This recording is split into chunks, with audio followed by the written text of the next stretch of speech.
Did you grow up watching Firing Line when you were a young man? I did indeed.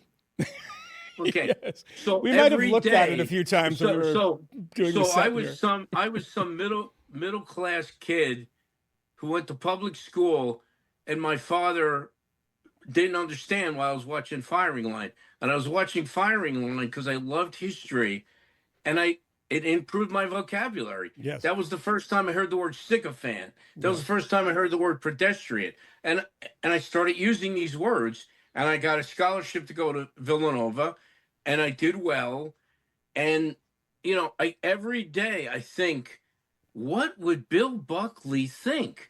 It's like I think. Don't you think the same thing? I mean, you used to watch Yeah. Firing Line. I What did. would Yes. Bill Buckley think? Well, two things about this quickly, and then we'll see if we're going to move on to it. But Yeah, I sorry appreciate about it, that. Vincent. No, it's fine. I appreciate it. The one thing is that I grew up in a very similar family. My dad was in a union.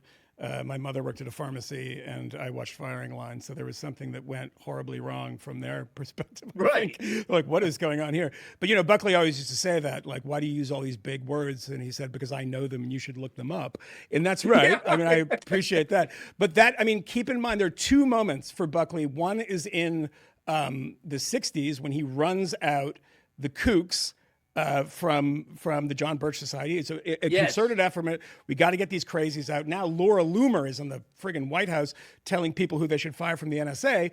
And on the other hand, in the '80s, he does a thing, including people in his own magazine, a writer named Joe Sobran, who's everyone's forgotten about, getting rid of the anti-Semites, because there was a lot of anti-Semitism that was creeping in.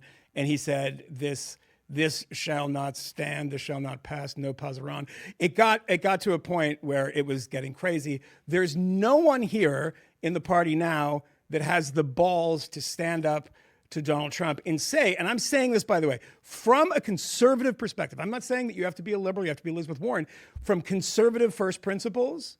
I'm not a conservative. I mean, I share some common stuff with conservatives, but stand up for it.